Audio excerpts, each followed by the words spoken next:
Call. Two men. One named Rich. That's me. This is Jermaine. Just got off the toilet.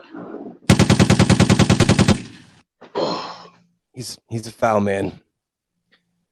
This is the X's and O's of life. Huh? Yep. Still haven't grown up. I'm okay with it. All right there, kiddos. So we're back with the whole interview pod match thingy that I stumbled into. I'm going international now. I have a fellow that flew in all the way from Ireland. He didn't really fly in. He lives here, but it's fine. So, you fine gentlemen, who are you? What is your name? Hey, Rich, how you doing? It's Conor. The brand is Irishman Speaks, and I'm an Irishman. I'm happily exiled in Chicago, where I say the Guinness is good, the people are friendly, and quite seriously, I've been force-fed more corned beef and green beer than I ever had in Ireland. So great to be on the show. You know what? I'm just more surprised that you said people are nice in Chicago. Don't really hear that too often. Hey man, you gotta. I mean, they're not nice to Pittsburgh fans, but I mean, throughout the rest of the I'm just saying in general. I've heard there's this. It's just like a war zone out there. Is that not true? No, I mean the media gets involved in everything. There's violence in every city, but in general, Chicago actually, quite seriously, during the spring and summer and the fall, is one of the most beautiful cities in the world. The lakeshore and everything is absolutely fantastic. Most of the sports teams absolutely suck, but apart from that, it's a good spot now. I've been here. I tell people, Rich, I've been working on my Chicago accent for about 25 years now, so I'm really making progress, man. Yeah, sounds it. But I like it. I get back to Ireland once every year or so for some good Guinness. Oh, really? Beautiful. Yeah. And we kind of try to hit Europe maybe once a year as well. But this is home now. Really enjoy it. That's on the wife and I's bucket list to get out to Ireland. We've almost, man. As we go through this call, I'll give you some tips, and I'll talk about the differences between Ireland and the US as well. And there is quite a few. It's a different culture, but all countries have different cultures. But I love going back. Absolutely love it. We have an understanding between me and the wife that if we go to Ireland, that we're both allowed to cheat because we both are in love with the accent. So I feel like we're not going to be able to contain ourselves. We're just gonna make some happy mistakes. Right. Okay. I'll leave that up to you and your wife. All right. Oh yeah. I mean, I don't know how serious she is, but hey, whatever happens, I guess. So, what made you come over here?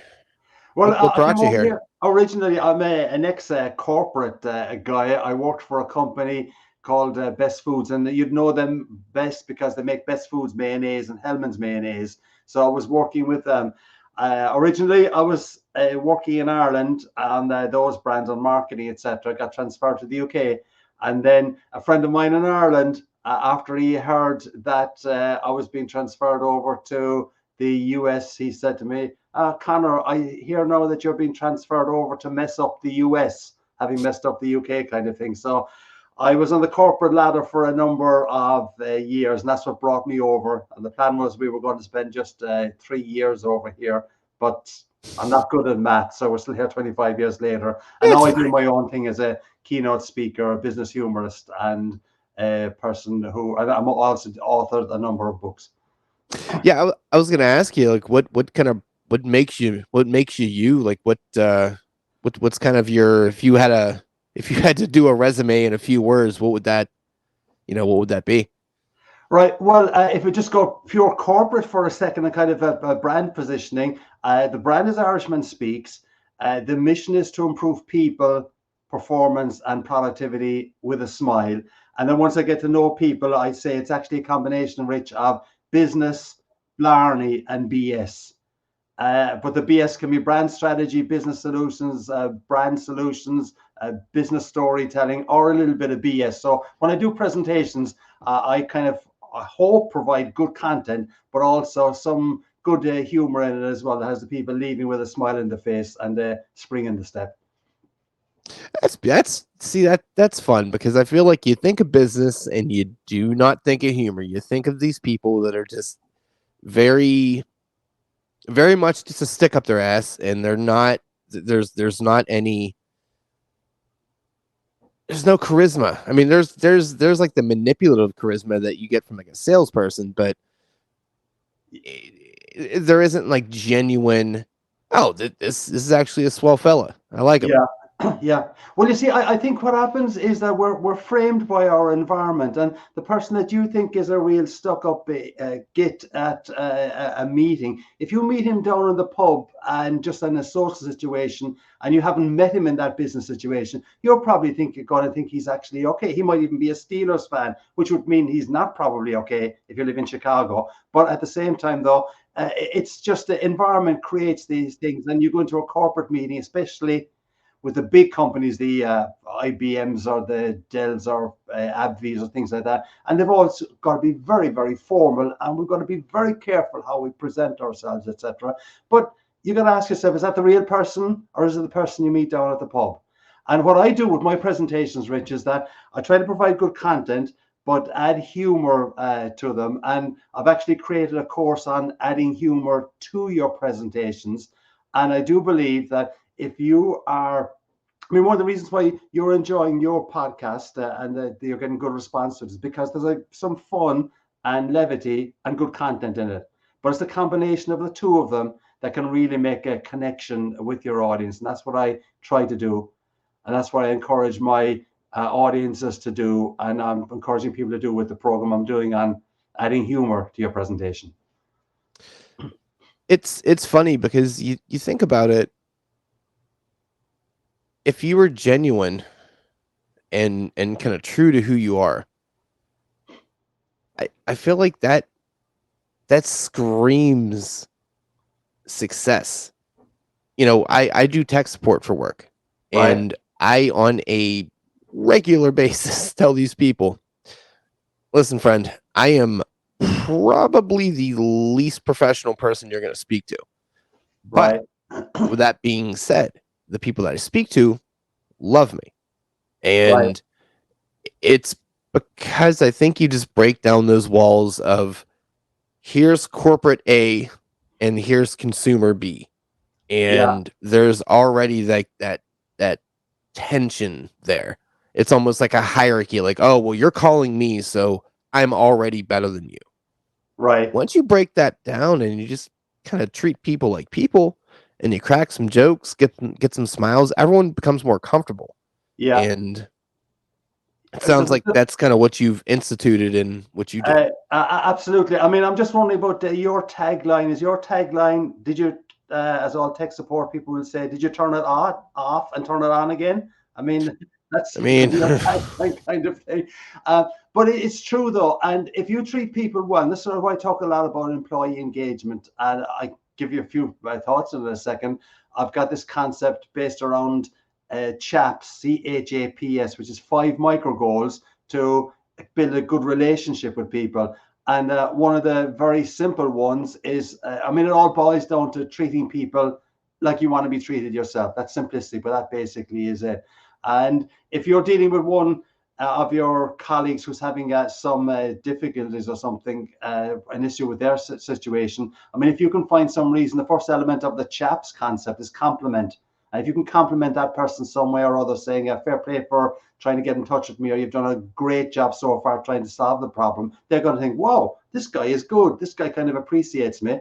And it's going to build a better relationship with people. So it's the more in business, and you know from the tech support side, is that the more you can be ordinary human with people in a professional environment, the better the connection and the better the work relationship is going to be. I mean, the funniest part about that is it is so beautifully simplistic in nature, but it is, God, for like the vast majority of people, it is like a lost art. It is an almost impossible obstacle for them to get over, because I think a lot of people get worried about adding humor, maybe being a little bit blue with people, just letting their charisma and their personality out, that they're so worried about this other person almost losing their mind. Like, whoa, whoa, whoa, whoa, you can't be a person with me right now. This is a business transaction. It's like, well, the basis of any good relationship is communication. So you kind of Right. need to do that part. Like, if I don't want to sit here and talk all technical jargon and Yeah. well, did you do this big syllable word with this big syllable word? I don't know. I don't want to do that. Like, hey, did you do that thing with the thingy there? Did you unplug the thing and put the, yeah, we're all good? All right, good to go. Yeah. Because then Yeah. you personalize it. So Yeah, yeah. And when I talk about adding humor, I'm not talking about comedy. That's a kind of a, a more extreme version of it. By adding okay, humor, I mean just bringing in something that put a smile on someone's face. So, for instance, a simple little thing I suggest to people is I tell people you don't have to be funny to be funny. And they kind of go, "What did he say? You don't have to be funny to be funny." But if you think about it, you probably yesterday in conversation with something said made a comment or said something that put a smile on someone's face. Now, you've no recollection of what that is right now. But what I encourage people to do, Rich, is to just capture the humor that you create or the smile that you create, or capture the humor that someone else creates for you, and then play it back sometime. So if you were in a call with someone yesterday and you made some kind of humorous comment, or they made some kind of humorous comment, what I say to people is get your iPhone, put it into your iPhone, and quite likely you'll be in the same situation today with someone else who's having a similar problem. Is there some way that you can just drop that line into that conversation again, and that person is going to be smiling as well? And when I say you kind of set these as little micro goals, what's going to happen? You've got that person smiling. They think, hey, Rich is a nice guy. You realize, hey, I've made this person smile based on a comment I said yesterday that I've just dropped in again. And it doesn't take away from the professionalism of the whole thing, but it just changes the relationship quite a bit. And whether you're in sales, in tech support, whether you're in medical services, whatever it is, if you put a smile on someone's face, it's going to build the relationship.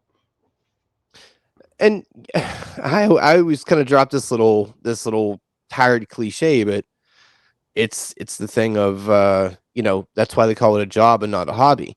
Yeah, that's fair. Jobs are not meant to be fun, but that does not mean you can't just interject things to make your. If you're gonna make, if you can't make that other person giggle, at least make yourself giggle. You're the one getting paid to do this, so you might as well have a roundabout decent time doing it. Yeah, So yeah. I'll just give you an example of the way I try to do this. I set myself a goal that I'll put a smile on at least one person's face every day. So if you imagine that you're onto AT&T, for instance, with a customer problem, all right, the AT&T person is working from a script, etc. And I'll ask you, you might be able to recall, what is the final question that the AT&T customer rep is likely to ask you before we finish the call? do you have any questions, or is there anything else I can do Yeah. for you? Is there anything else Something. I can do to help you? I will always say to them, yes. I wonder, do you have the winning lottery numbers? Yeah, people say that to me a lot. Yep, Okay. I've All got right. that line. And you kind of get a comment then that, oh, I wish I had them myself. If I had them, I'd get 50, I'll give you 50% of them. Or sometimes people say, well, if I had them, I'd keep them all to myself. So I sometimes throw, no, she's like, he or she is laughing at this stage. I then sometimes throw back to them, well, you said at the start of the conversation, we'll do everything to try and satisfy your needs. And now you're saying on a recorded conversation that you're not going to satisfy my needs. The person is leaving the conversation with a smile in their face. And also what that means is that the next call that they take, almost certainly they're taking it in good humor. Now it might disintegrate into something drastic after 30 Right. seconds, but at least it's starting. But every single customer service call I finish up with, do you have the winning lottery numbers? So I will consider myself pretty quick-witted. I'm a master of quips, and what I like to do when people say that, I I'll do this little thing. So, do you have the winning lottery numbers? I'll say, "Oh, sorry, I'm going through a tunnel. I'm underwater, and I'm Yeah, losing connection. Goodbye." yeah, And it's just a silly little, retort to their dad joke, but yeah, you're right, because at the end of the day, it will leave both parties feeling good, no matter if you fix it. There have been so many times where I'm doing my job. My job sucks. My job is awful. yeah, I want to hit my head against solid yeah, objects all the time. right. I think that's maybe why I try to have too much fun at it, but hey, I digress.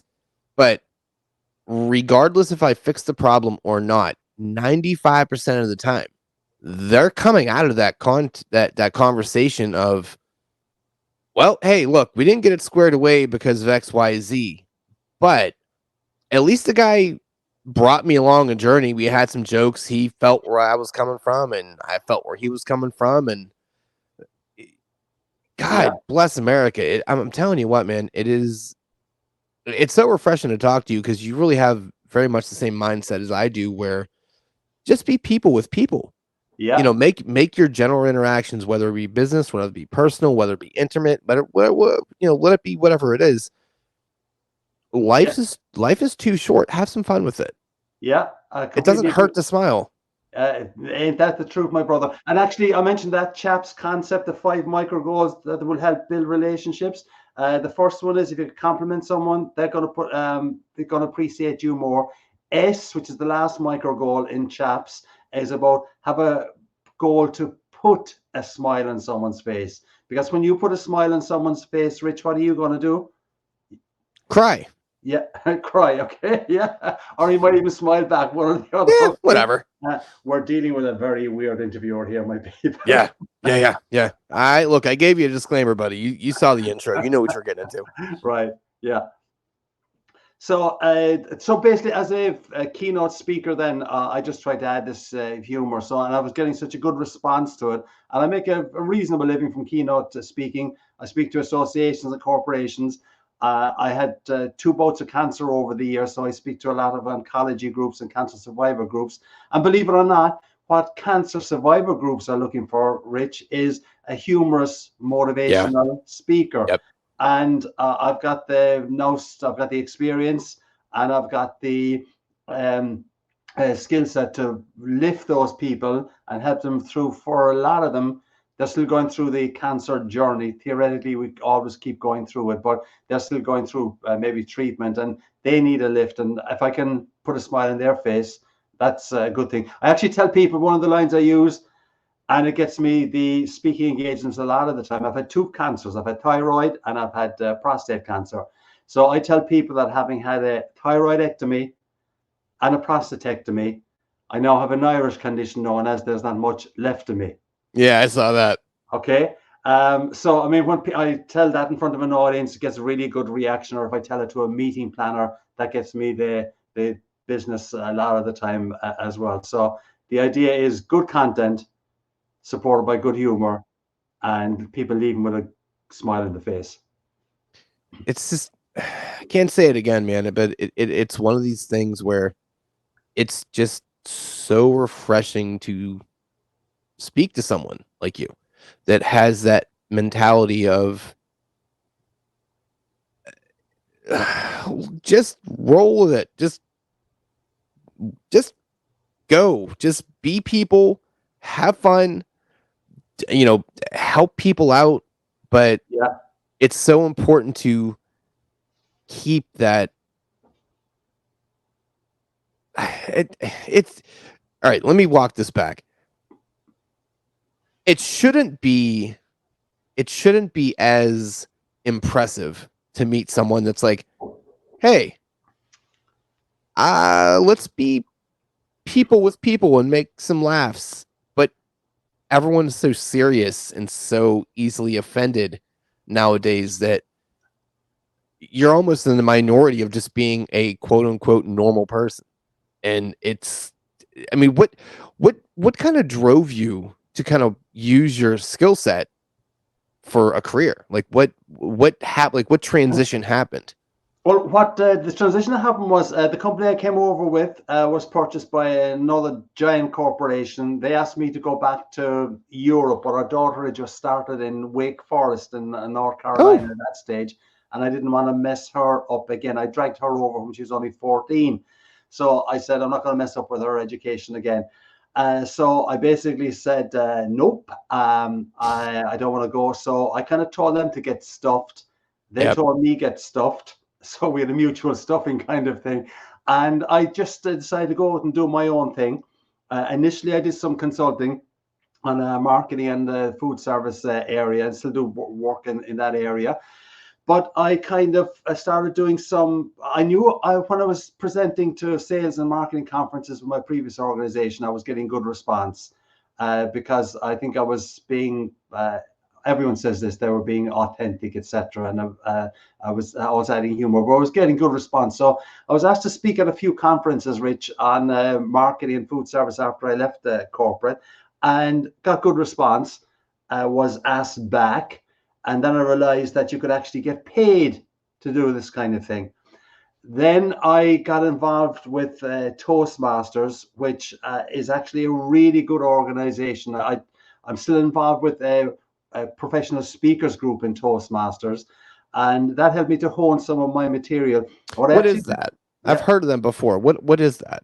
Toastmasters is basically a voluntary group where people who want to improve their public speaking skills can Mm. join it, and they might meet once every month or once every week kind of thing at the local community hall or something like that. A lot of the groups are just people who are nervous and unsure, but the group I'm involved with here in Chicago now is professional speakers. So basically what happens is that I might do a 10 or 12-minute piece on part of my keynote that I'm developing. Then we've got maybe 12, 15 people in the room, other speakers who know the professional speaking environment and know the kind of audience I'm speaking to. And then they basically whip my back kind of thing and say, Conor, that is the most rubbish line you've ever used, etc. But what it does do is that it builds you up and it helps you to create the right content. So I won a Chicago Humor Speaker of the Year then around that time. I did a speech, believe it or not, on customer service in I San saw Quentin this. jail. Okay. So that kind of made me realize, hey, I can actually make people deliberately laugh rather than just by quips, etc. And eventually we morphed into Irishman Speaks, whose mission is to improve people, performance, and productivity with a smile. And in terms of job satisfaction rates, there ain't nothing to compare with it, man. It is just a dream of a job. I got two things I want to touch on. First of all, because I can't like gloss over that, like you said, I had toast this morning. How did the San Quentin thing go? Go ahead, tell that story, please. Well, all right. It was a humorous speech competition. So basically, what you have to do is you got to come up with some kind of a humorous speech. And what I actually did was I created I spoke about a humorous example of bad customer service I had down in Louisiana when I came over here first. And then I said, all right, if you get that bad customer service in a restaurant environment, what would it be like? What would customer service be like in San Quentin jail, for instance? Okay. So I actually said the mission statement for San Quentin jail is here in San Quentin, we are dedicated to your security. Your freedom is our number one concern. Yes, Okay. yes, that's So beautiful. that was the kind of mission statement that I use. And actually, sometimes now when I'm talking to organizations about their mission statement, or when I'm speaking to a larger group of association members, and I talk about, I know you've spent a lot of time in your mission statement, but seriously, mission statements are just words. And then I'll throw out that San Quentin mission statement that I created about, we are dedicated to your security and your freedom is our number one concern. All of which is absolutely correct, but it's Yes. pure BS kind of thing. So I just developed that kind of a concept around San Quentin, and I have just I I do a little bit of open mic as well, but I'm not a comedian. There's a difference between a business humorist and a comedian, and I regularly die at open mic. But what I like to do though is I just like to hone my chops a little bit. And for me as a business speaker, Rich, the problem with open mic is that I got to really get the audience going. It almost has to be blue, unless you're a brilliant comic. Yeah. And when you've only got 3 or 4 minutes at open mic, telling purely clean material. I don't use blue. I mean, I'm an Irishman, so I F-bomb regularly, but I won't F-bomb on video because I don't want my corporate audience to see me F-bombing kind of thing. But I just like doing open mic, and you just say something and it's crickets in your eyes. Oh, God almighty. But for me, though, as a speaker, it's really good because it's important to be uncomfortable, to be able to handle the uncomfortable situations when you're in You front get calloused to of it. You get people. calloused. Absolutely. Yeah. So Okay. that's kind of some of the ways I kind of hone my chops. But what I basically say to people, though, That's with brilliant. the course I've developed on adding humor to your presentation, I basically say, like what I said to you previously, if you said something funny yesterday, write it down. And I've actually created an acronym that spells out laugh, LAUGH, that anyone can use to add humor to the presentation. I'm going to ask you something that's correct. It's going to make you go into the little cringe factory that's in the back of your head that you try to get rid of. What is, in regards to the public speaking atmosphere, what has been your worst experience? And then also we want to do your best experience, but let's see a squirm here first. So what was the worst experience you can remember? Worst experience I can remember was speaking to a school function, mothers and kids at some end of year. Oh, this already sounds like it's going to go sour. Yep. Graduation. Well, the reason why it went sour was it was about maybe 400 people in the room, so there might have been 200 moms, 200 kids, something like that. The reason why it went sour was that the sound system kept failing, and then almost totally failed. So I'm there in front of an audience, and only the people in the first 10 seats can hear anything I'm saying. I have another 35 minutes to speak. Everyone else in the room is just chatting away, kind of thing. And I mean, you just kind of, I'm thinking, I'm going to walk off. But actually, what I'm talking about is choosing your attitude and being able to overcome challenges. I'm thinking, I can't walk off. I'm talking about choosing your attitude. God, the irony is beautiful. Yeah. So that was the one where I really kind of felt, oh my God almighty. And so that was the worst one. And I'll tell you the most enjoyable one I've ever done, and this really surprises people. I did an event down in Shipshewana, Indiana, about 2 years ago. Now, if you know Shipshewana, Indiana, it is no clue.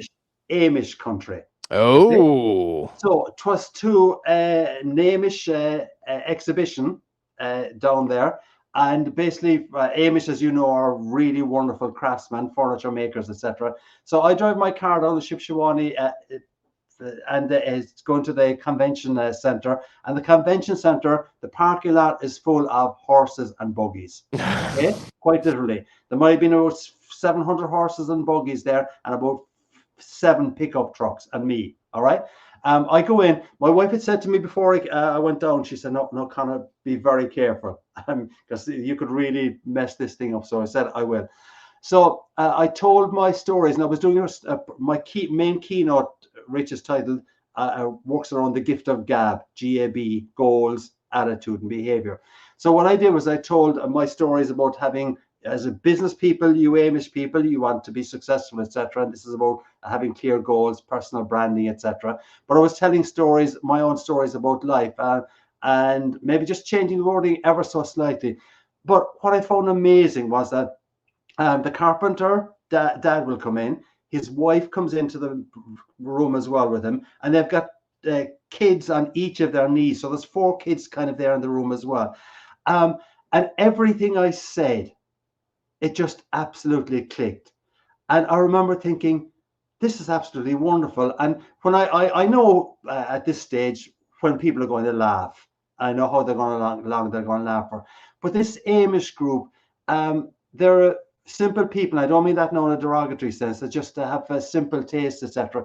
But I think they weren't used to business people being anyway funny.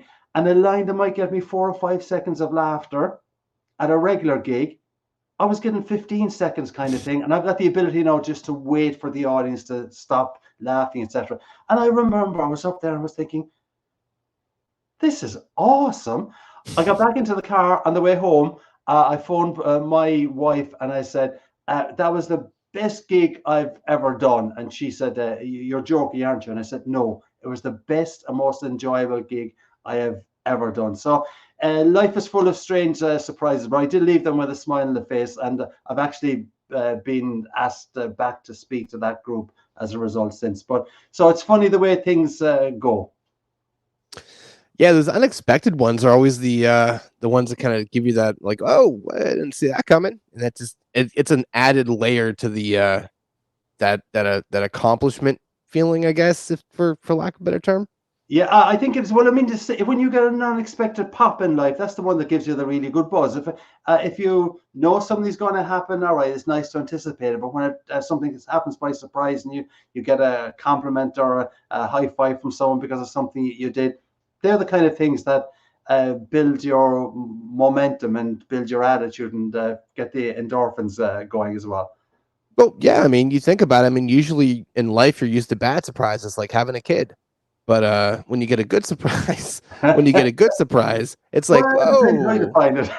It's like, whoa, there you go. Hey, Yeah, didn't see yeah. that coming. No, that's really Yeah, cool, man. which actually reminds me, you've probably heard this before, but the back in Ireland, they used to say the way that the Irish guy proposes, he'd say to the girlfriend, "You're what?"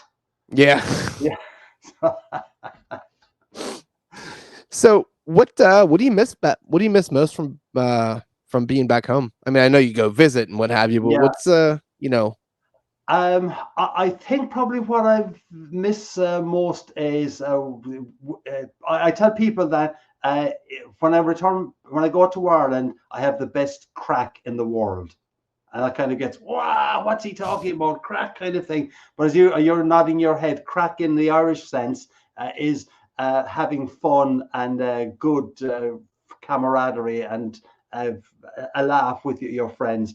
And I do think that now Ireland has changed a bit as well over the years, but I do think the sense of camaraderie and fun in Ireland is better than any other place. I mean, people say that probably about their own hometowns, etc., no matter where they're from. But one of the things my wife does say is that she misses the laughter. You go into an she's Irish from over there pub, too. Okay. yeah, you go into an Irish pub and you don't have to be drunk or anything like that. There's a noise, there's a vibe, and there's laughter. You come into a lot of the pubs here in the United States, and it's quiet and pleasant, but there ain't no crack there. I tell people that I tell some of my audiences here in the States at times that back in Ireland, I mean, you can say, you won't believe the amount of crack we had down at the parish priest's house last night, kind of thing. Or down at the police station. So Yeah. one of the things. The other thing I miss is properly poured Guinness. Okay. The number of places in the United States that can pour properly poured Guinness is a national tragedy. And what happens is that, Rich, that if even a lot of Irish pubs here in the States that claim to be Irish pubs, if they offer that pint of Guinness to someone in Dublin or Cork, there would be a national riot. I mean, the barman would be hanged, drawn, and quartered, and dragged through the streets, kind of thing. The pub probably would be just burned to the ground, because Guinness is a product that needs to be poured carefully and slowly, so that when you look at it, you kind of say, "Oh my God, that's a work of art." And people here in the United States have no idea how to do that in general. Yeah, because drunk college kids don't care about that. They're like, "Oh, this is cheap. Let me get a Miller Lite because gross." Right? There you go. Yeah. And actually, this is deadly serious. The one day of the year I absolutely will not drink a pint of Guinness is on Paddy's Day. Yeah. Because I remember one Guinness person saying to me once, says, "Oh yeah, Paddy's Day is it's for amateurs kind of thing." Two things is wrong with it on Paddy's Day. One is they give you a Guinness in a plastic glass. You cannot do that. That is sacrilege. And the other thing is they tend to pour the Guinness just in one pour, and people should go to hell for that. Well, have you ever met any of these people that go to these bars on a regular basis? I feel like they need to have a bib and a diaper with them, so I wouldn't really trust them with anything that's mildly fragile. So I understand the plastic glass part of it, but Right. Yeah. I mean, yeah. I understand the logic of it, but when you're, it's just something about drinking Guinness. It needs to be taken from a pint glass, glass kind of thing. Yeah. Oh yeah. No, I understand it. What about your kind of your palate? So how has that changed since you came over to came over here? I'm not sure. Who knows? It's 25 years ago. But I genuinely, I say in my intro, and I reference to you that I've been force-fed more corned beef Yeah. and green beer than I ever had in Ireland. This is absolutely true. My brother lives in Long Island, Victor. I said to Victor a couple of months ago, I said, Victor, do you remember eating corned beef in Ireland? And he said, nope. And then he said, oh, the only time we used to have corned beef was when Mum would open a tin of corned beef, and it was pure rubbish kind of things, like spam almost. But the Right. fact is, I swear to God, the vast majority of Irish people do not have any understanding of why Americans think we eat nothing but corned beef. And I think it's probably become a bit more popular in Ireland now, but corned beef basically is an American expression of an Irish food. And then the other thing is on Paddy's Day, they put green dye into beer. Give me strength. Insert dumb college kid joke here. Yeah, that's kind of how that goes. Yeah, yeah. And to go along with the whole corned beef thing, yeah, we're a bit of a stupid stereotypical people. For the most part, we see something in a show and it's like, oh, that has to be that's what they do, yeah, yeah. That's Yeah, everybody yeah, there now does that. It's like, yeah. okay, Yeah, I do think it's just a natural reaction. I mean, you got to have caricatures for everything, but I would think that when most American tourists go to Ireland, one thing they will not see on the menu in the hotels or in the restaurants, where Irish food now is really good. It's one of the best restaurant groups and food universities, I think, in Europe. But I'd be surprised if you actually saw corned beef on a pub restaurant in Ireland at this stage. what is the prototypical kind of cuisine then? I mean, we're famous for potatoes, and that probably is the prototypical one. But I would say that the Irish menu right now is just international. I mean, American cuisine is obviously hamburgers and things like that, pizzas, if you can call them American. I mean, they're just universal in every single spot in Ireland. No, you get any kind of a dish you get in Ireland or in the US, you'll get in Ireland. And funny thing, my daughter was 14 when she came over, and she was over here just about a few months, and someone said to her, Amy, what do you miss from Ireland? And her response was Chinese food. I swear to God. Now, the reason why she missed that is because in Ireland, and they may have pulled back in a little bit on it now, and because I worked in food service there, so I knew what they were doing, they put MSG into the food. MSG helps food to pop and gives it more flavor. Some people have a reaction to it, so it's become a kind of almost a no-no word in a lot of the food industry here in the United States. Not that I believe there's anything wrong with it, but the fact was that when we came over here, the Chinese food that we were eating was just kind of bland compared to what we were getting in a regular Chinese or an Irish version of a Chinese back in Ireland. So Chinese food. It's interesting. So, what would you so if you had the chance to do exactly what you're doing now, but go back home at the same, whatever the staggering of the financial part of it would be, that would be similar to what you're doing now, would you stay here or go back home? That's an easy answer at this stage, Rich, because Amy, my darling daughter, who likes the Chinese food, she's given us two beautiful redheaded granddaughters, so we're staying here. The other thing is that I love going back, but when you're out of an environment for 25 years, it changes dramatically. And what I remember is what it was like 25 years ago, and trying then to adapt to something that's now 25 years on. That's a challenge, whether you're Irish going back to Ireland or whether you're Scottish going back to Scotland, etc. So I absolutely love going back, but the United States, Chicago, and Irishman speaks will probably be buried here in some pauper's grave or something like that. Yeah. Well, let me ask you this, and we'll kind of we'll skedaddle on this one here. So, if you were to sum up what you do, just for anyone that was trying to think too deeply, because people love doing that, into what you do. If you just put, like, this is going to be on your tombstone, which is a weird, I don't know how we segued into that, but hey, it's fine. So on your tombstone, Conor did boom, boom, boom. Right. Well, I'll preface this by saying that one of the things that after I separated from Unilever, the company, I got involved in helping people in job search. And I've been working on that consistently for the last 15, 18 years kind of thing. It's not an income stream. I've actually got the President's Gold Medal for volunteer service for the work I I saw do that. with the people in job search. I was doing a webinar last night on AI for people in job search. But there's nothing that gives me greater pleasure than, this is not some pompous note, than just helping people, especially people in job search who, if you've been in job search for any period of time, Rich, people go through hell, mental hell and financial hell as well.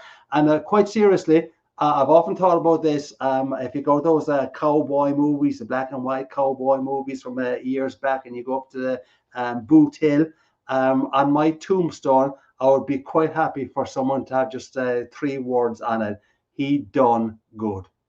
Yeah. And as a speaker, I like to believe that I like that a lot. help people feel better.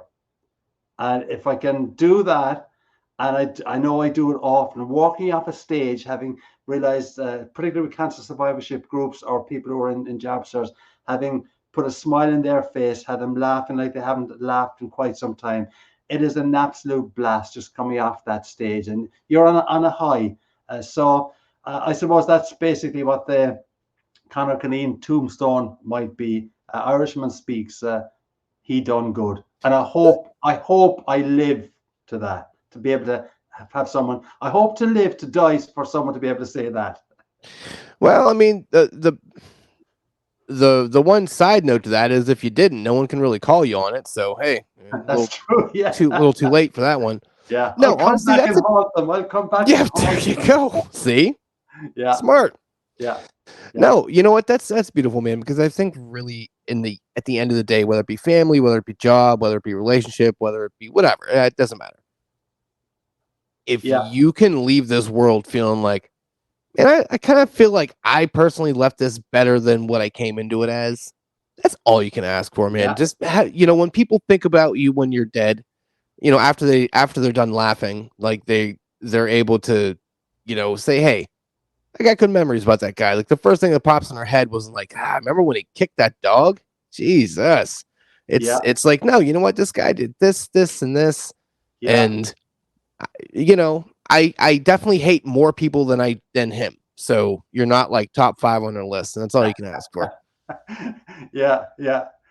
What was it, the funeral eulogy? Someone who was not a particularly nice guy, the audience or the person in the church was say something nice about the person, and the person who's dead is absolutely the worst person in the world. So the person goes up in front of the audience and says, "I've been asked to say something positive about Billy, who's just passed away.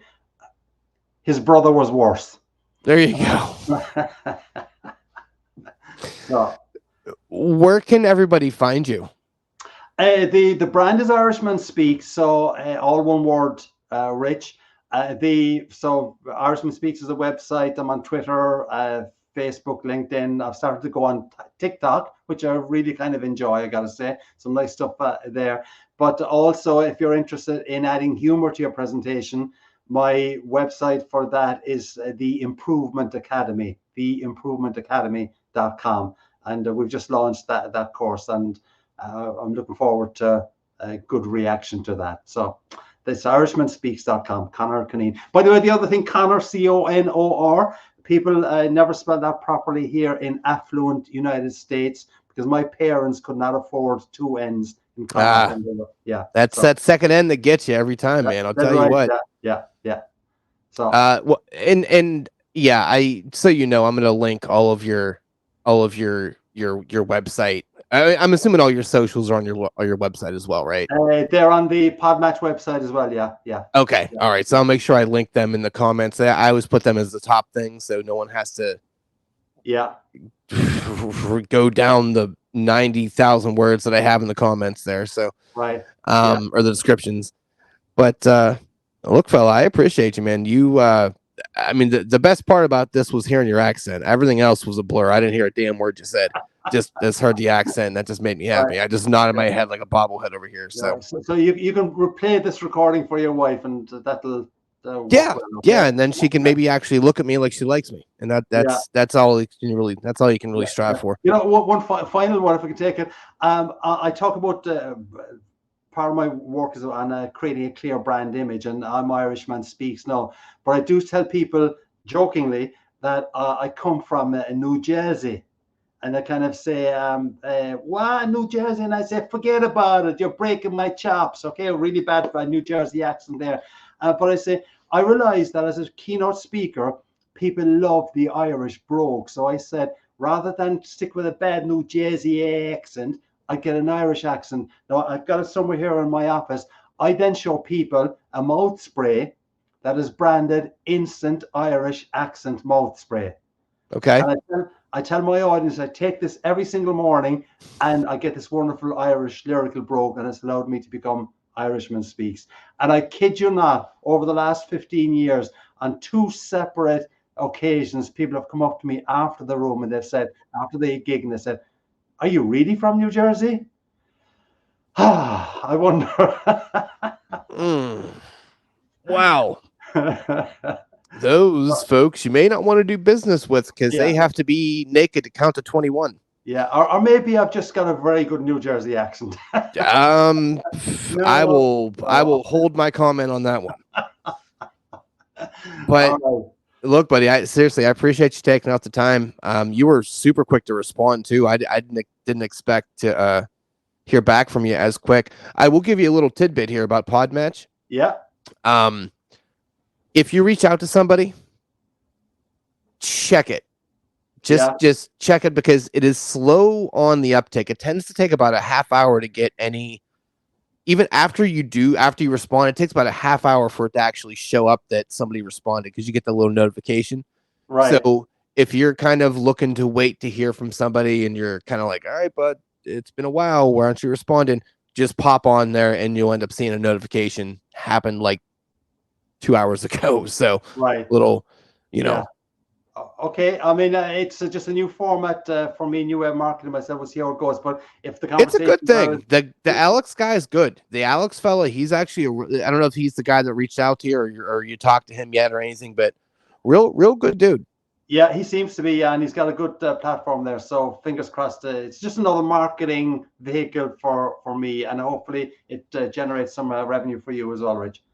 Well, hey, it's all you can ask for. But I mean, I really, what I kind of get the kicks off of is being able to talk to people. I've talked to, oh God, everyone from drug addicts to people that deal with like child pedophiles to people that, are unfortunately Irish. So I've kind of done the whole spectrum.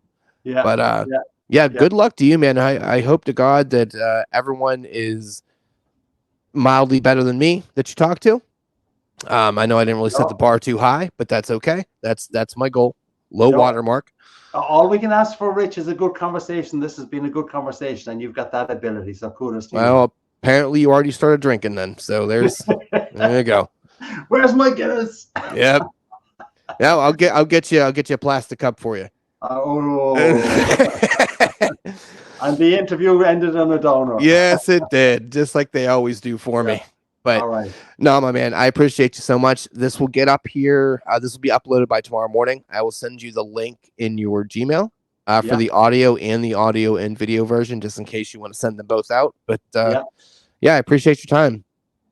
All right. Okay. Stay well. You too, buddy. I appreciate you. Thank you. Cheers. Bye. Good luck. Bye. Thanks.